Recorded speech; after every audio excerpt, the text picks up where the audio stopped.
In the late 1800s, a remote area of Sweden was on the brink of fairy tale fame, little beknownst to them for being the home of the real-life Sleeping Beauty. On a little island called Okno, off the coast of the eastern part of Sweden, 14-year-old Carolina Olsen lived with her family. Carolina had a large family consisting of her mother, father, and 5 brothers. Her family was a farming and fishing family, like many others on the island, tucked away from the rest of the world. Carolina Olsen would never have become a household name if it weren't for one very, very odd occurrence that happened when she was a young girl. On a day unremarkable from the rest, Carolina would fall into a 32-year slumber, her appearance unchanging, and awake to a completely different world than she fell asleep to. Here is the real story of the Sleeping Beauty of Okno. The story begins on the 18th of February, 1876, when Carolina was returning home to her village, crossing the ice of a frozen river when she fell.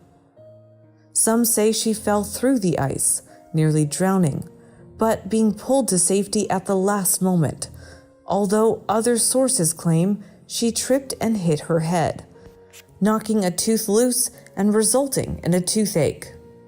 Whatever the truth, she did make it home safely to the modest cottage she lived in with her family, but with a sore face and a toothache.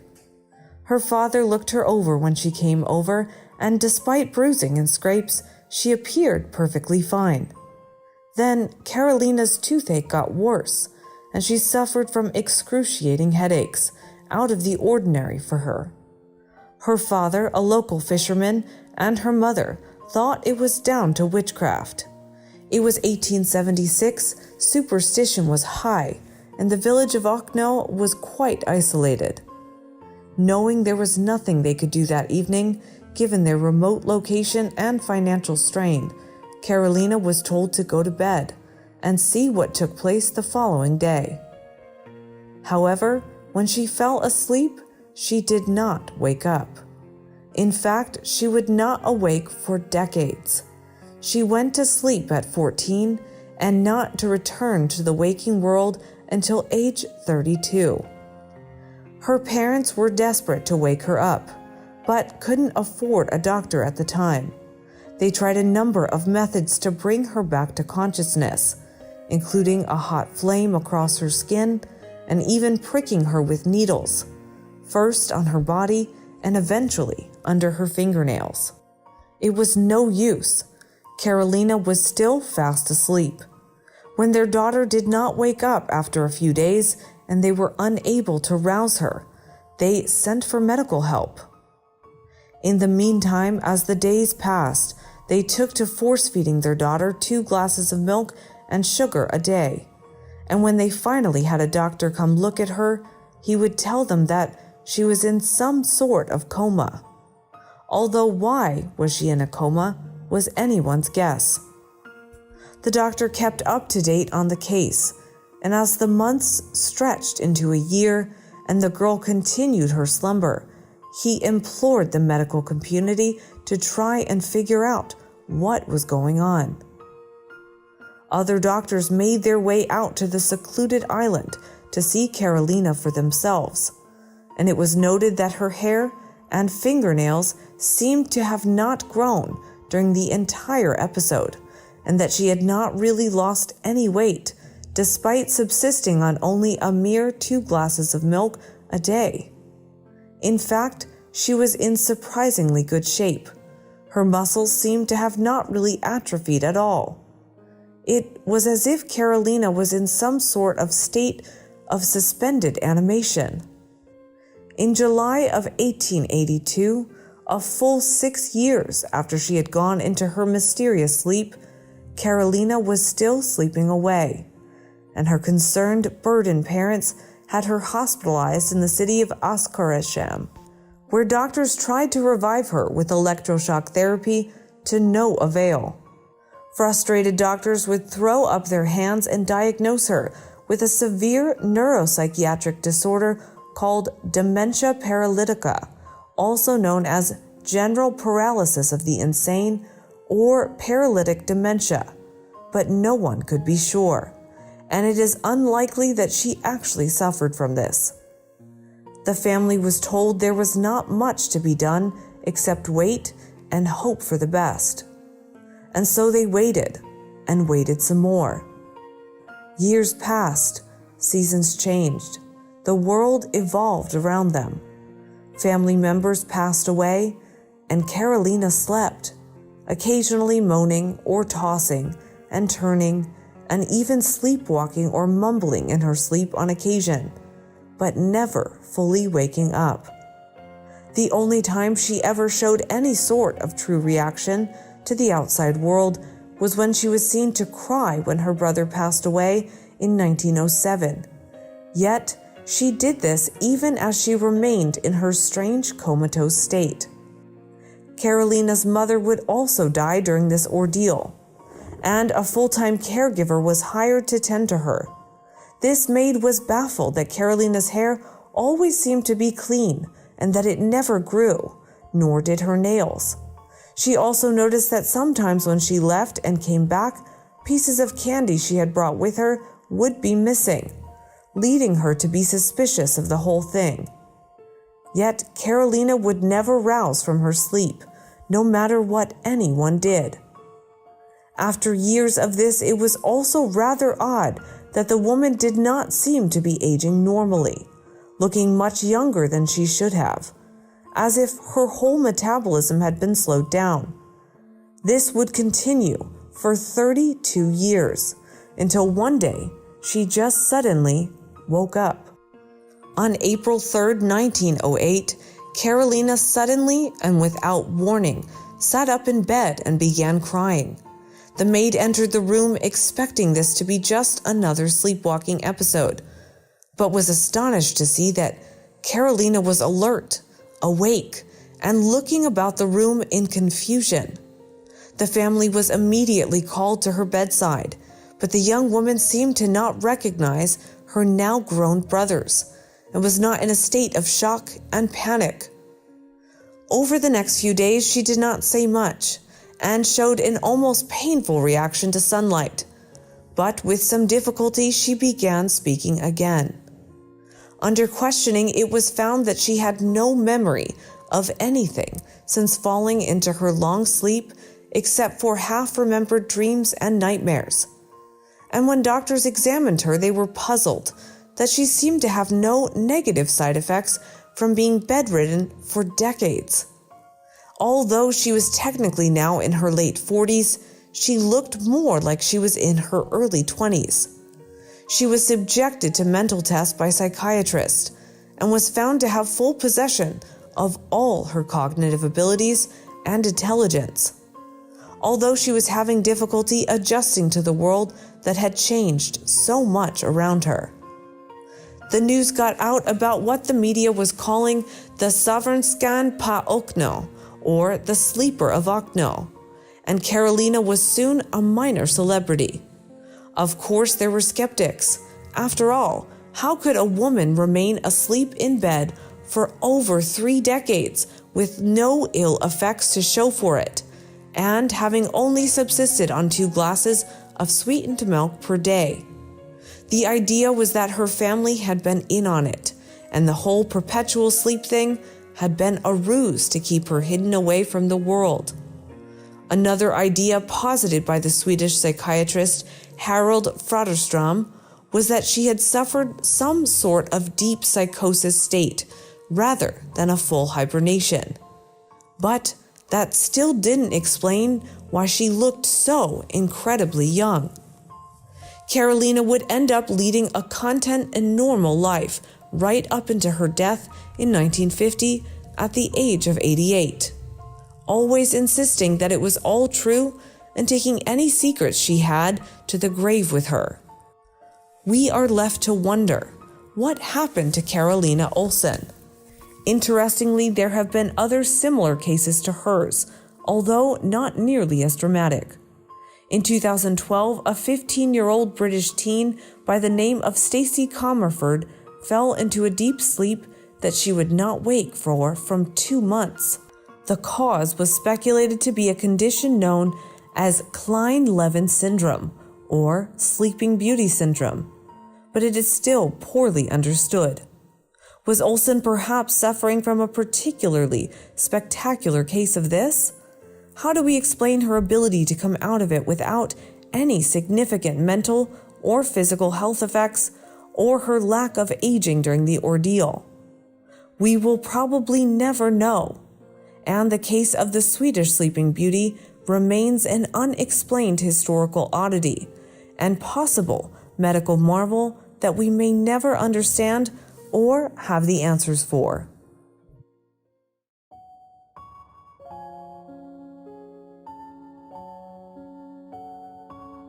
On a spring morning in 1856, Samuel Cox set out to do some hunting from his family's small house in an area known as Spruce Hollow.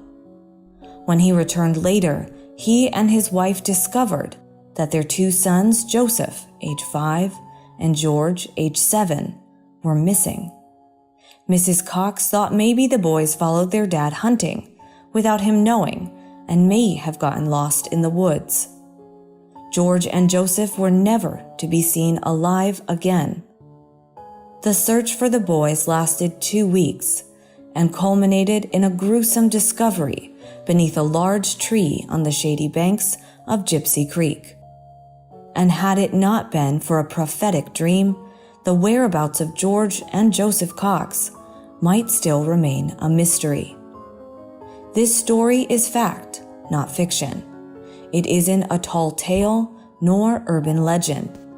The story of the disappearance of George and Joseph Cox is horrendous, alarming, and draws much skepticism given how it played out. The strange tale of the lost children of the Alleghenies began on the morning of April 24th, 1856, when the boys followed their father into the woods. Samuel Cox, who had just finished breakfast inside the family's primitive log cabin in Spruce Hollow, grabbed his rifle after he heard his dog barking. The dog had managed to tree some small animal, and Samuel, desperate to put meat on the table for a family dinner, bolted from the cabin. He was so eager to shoot the trapped animal that he failed to notice that George and Joseph had followed him outside. This area of Pennsylvania was densely wooded. Even to this day, the woods in that part of the mountains are heavily forested and deep. You can easily be lost in them. The boys' mother, Susanna, thought the boys had just gone out after their father and that they would return home shortly.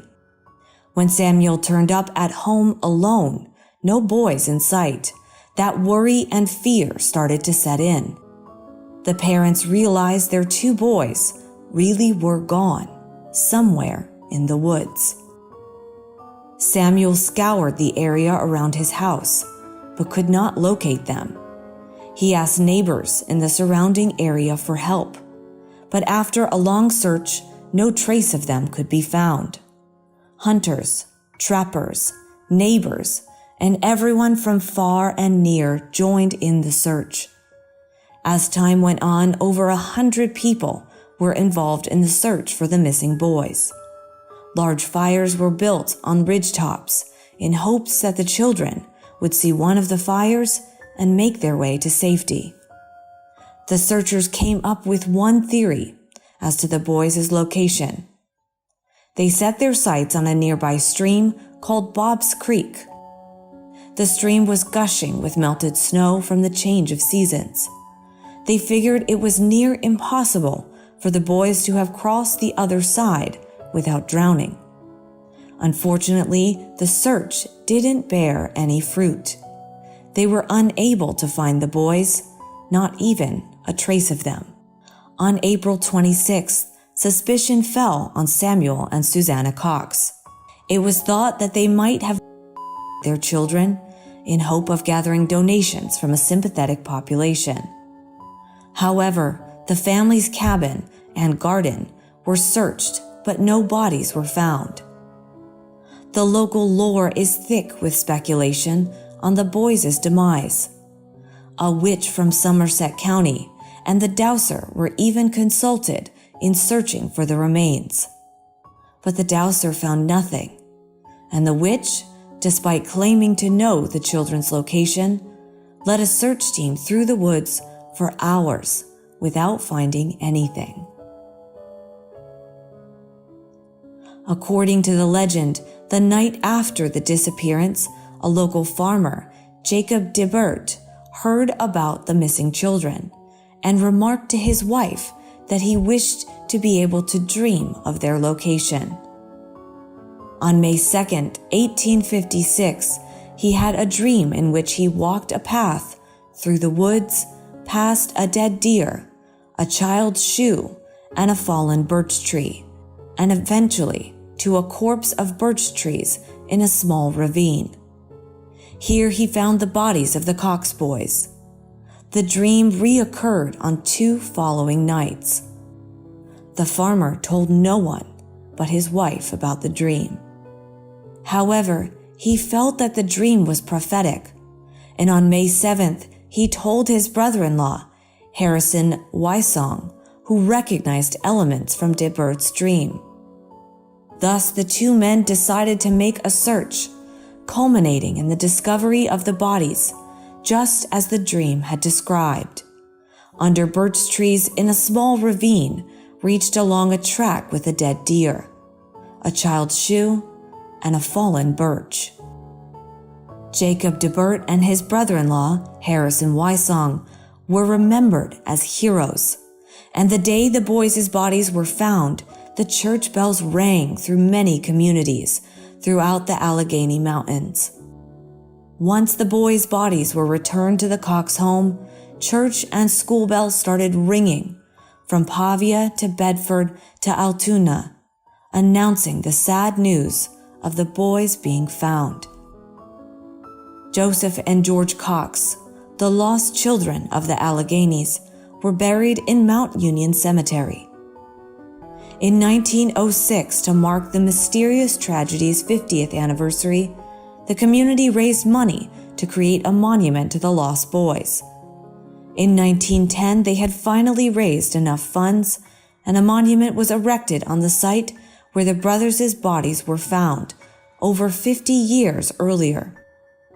In recent years, visitors have started leaving kids' toys at the monument.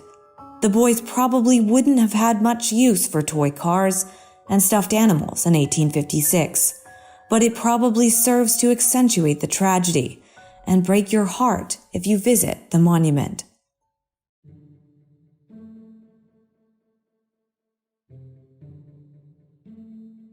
The city of Hamelin, Germany, has a long-standing summer tradition.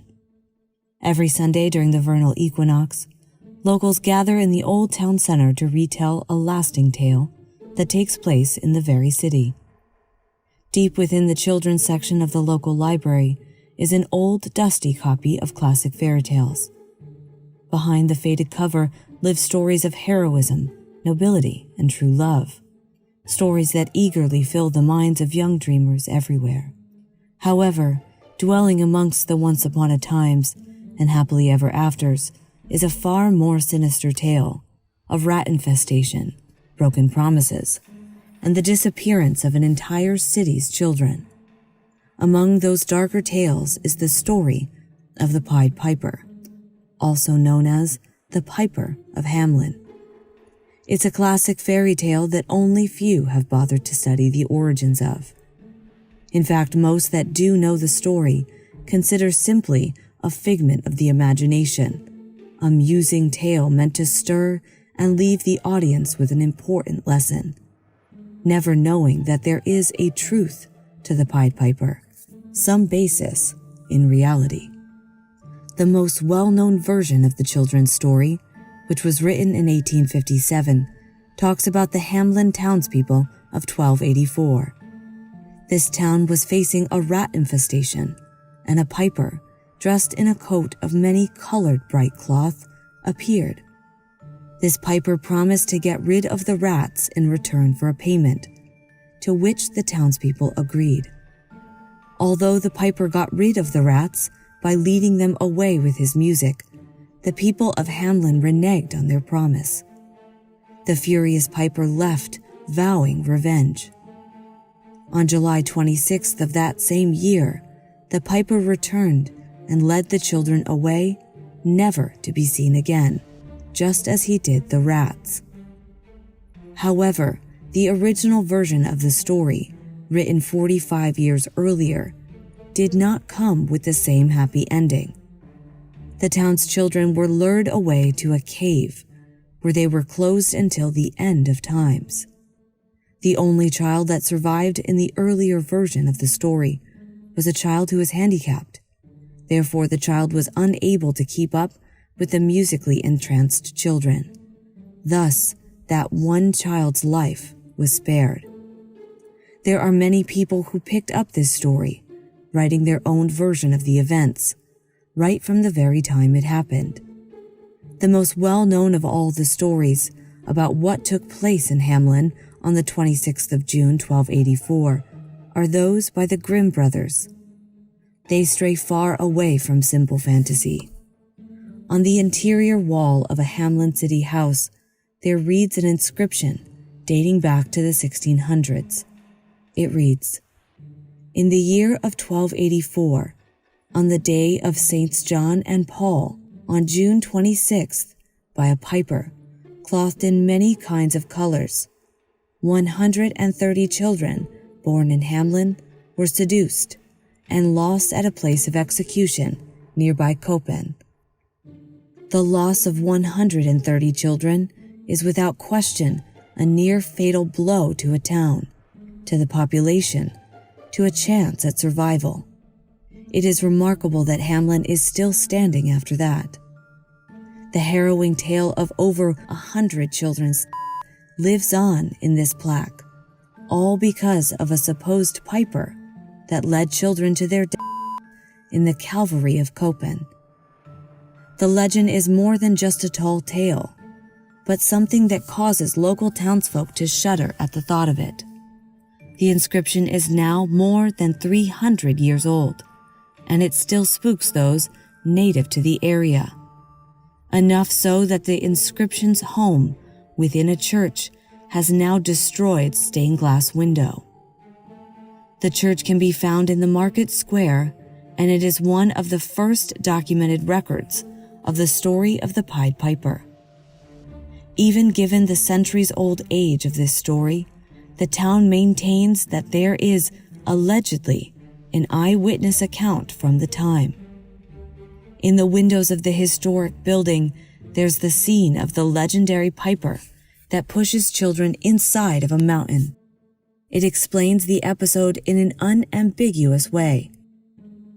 A piper first freed the city from the rats, carrying them to the river Weser, and then, with gaudy clothes, takes the children on a mountain adjacent to the city, where he pushes them in a cave, from which they will never return.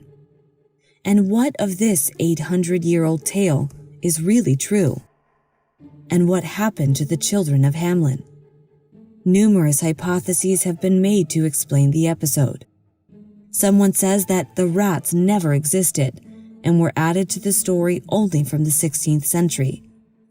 Someone believes that the Black Death was the true cause of the children's death, a theory largely discarded though, because the plague didn't hit Europe until the mid-1347.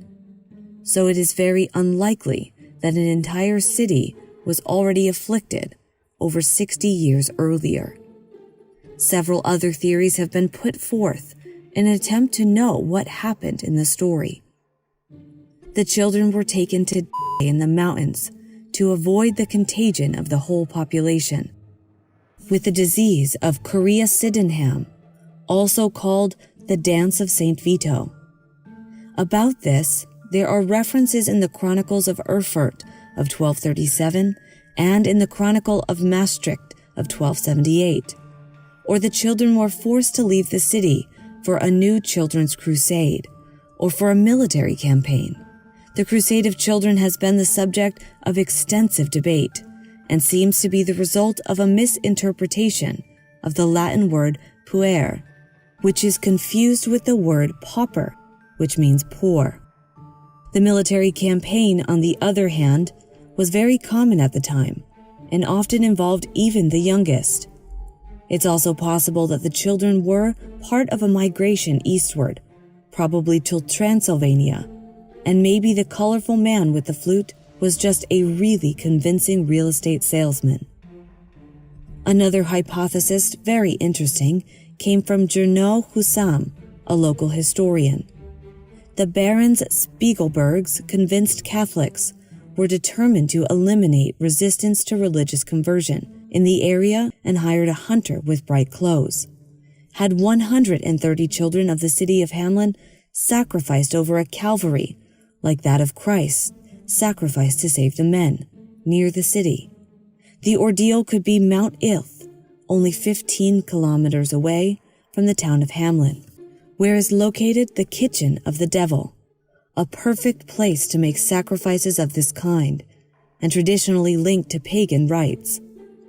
In fact, the hill Oberberg is described by the oral tradition of the city as a theater of rituals and demonic parties, which were accompanied by the sound of a piper who played during the ceremonies, inviting young people to dance. Today, on the Bongo-Lossenstrasse, the street where the Pied Piper house is located, where the children were supposedly last seen, music is banned as a sign of respect. But in the rest of the city, there are everywhere rat iconography. A clock tower tells the story 3 times a day. There's a Pied Piper statue, and some bars that serve typical rat's blood cocktails. Twice a day the bells played, also the Pied Piper melody. Whatever the cause of the eerie disappearance of 1284, the children of Hamelin are certainly not forgotten, a mystery probably bound to remain so.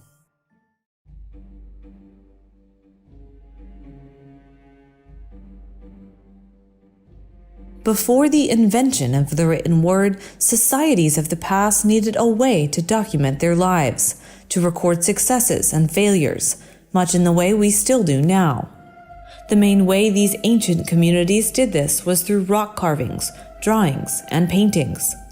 It was through these primitive illustrations, many of which have been uncovered, that we in the present learned about the lives of those who came long before us.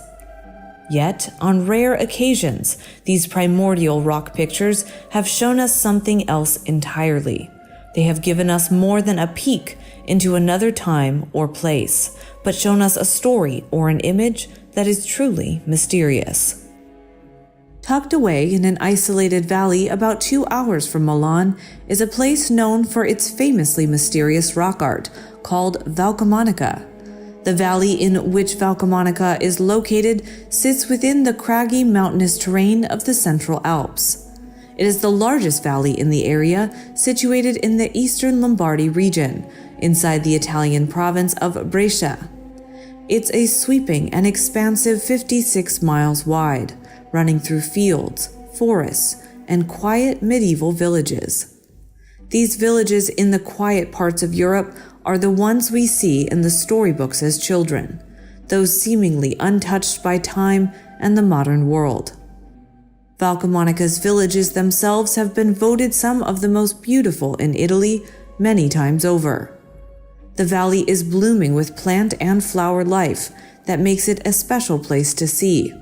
A lot of greenery found in this area is native and unique to it, meaning that it can't be found anywhere else. In 2018, UNESCO named it a World Heritage Site and added it to their list of the World Biosphere Reserves. In addition to this, the valley is rich in history, possessing numerous old castles and Roman ruins.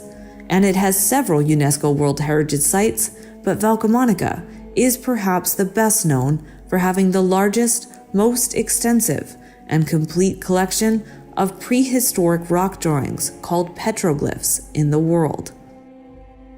Despite the outward fascination of the art found on the rocks in Valcamonica, the Italian locals initially thought nothing of them.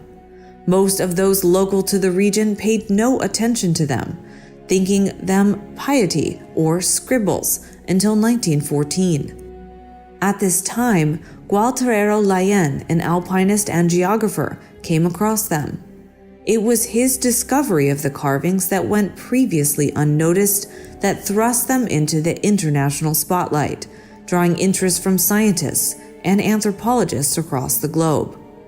There are over 140,000 formally UNESCO-recognized symbols and figures carved into the rock all over the valley, but there could possibly be between an estimated 200,000 and 300,000 of them in total, encompassing over 8,000 years of history, dating from at least the 6th to the 8th centuries BC in the Mesolithic Age, 15,000 to 5,000 BC, up through the medieval times, 476 to 1453 AD.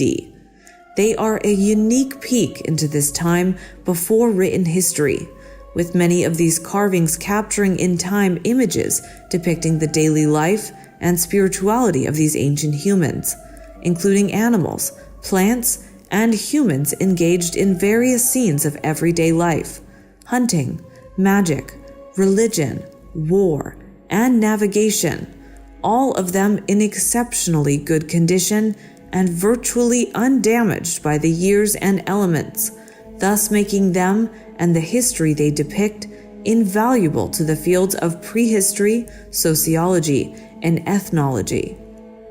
The expansive carvings have drawn in much curiosity and fascination since their presence became widely known. Notably, they were used as Nazi propaganda during World War II, when Germans Franz Altheim and Erika Trautmann began associating the petroglyphs with Nazi ideologies, quickly spreading the idea that they depicted a mysterious ancestral Aryan race and providing their proof of their superiority. The carvings were also used for Italian fascist propaganda, and it wasn't until after the war and in the 1950s that proper scientific research would start on them again. In 1979, the petroglyphs of Valcamonica were recognized as a UNESCO World Heritage Site, becoming Italy's first such designated site, and the carvings have instilled wonder and speculation right up into the modern day. Yet, with such a mysterious place stuck in time, it is perhaps no surprise that there have been also many unsolved mysteries associated with it. It has not gone unnoticed that there among all the images of humans, animals, plants, and various geometric shapes are those that stand out as rather different from the rest, and not a little out of place. In particular, there are a few petroglyphs that show figures that are drawn in such a way as to make their heads seem too small in proportion with the rest of their bodies, and making it odder is that they seem to be wearing what can only be described as some sort of protective spacesuit. These suited figures also have atop their heads what looks very much like helmets that an astronaut would wear, complete with lines radiating outward as if to convey shining bright light. To make it all even more bizarre, the figures are depicted holding what looks like some sort of mysterious tools or weapons, like nothing seen in any of the other drawings. And in fact, at no other place in the history of these carvings is anything else like it seen. The impression one gets is that these are figures in astronaut suits wielding advanced tools or weapons. But of course, there is the conundrum that they are thousands of years old, long before any sort of outfit or electric lighting would be available. So what do we make of this? Why would this one set of carvings hold such enormous-looking figures so long ago? Considering their strange appearance and out-of-place nature, it is perhaps no surprise that the strange petroglyphs have been proposed as being evidence that ancient aliens once visited the area and were then depicted by the awestruck ancient people living here. However, others have proposed that the petroglyphs are merely stylistic artistic representations of some religious idea or even a battle between two men wearing some sort of armor. The images are so old, and the people who etched them into that rock are long gone, so it is impossible to say for sure, but the images are certainly odd when compared to the other, more mundane figures and scenes portrayed at Valcamonica. What are these images, and what do they represent? Are they merely the whims of some long-ago artist, a mundane scene that has simply been misrepresented, or something more?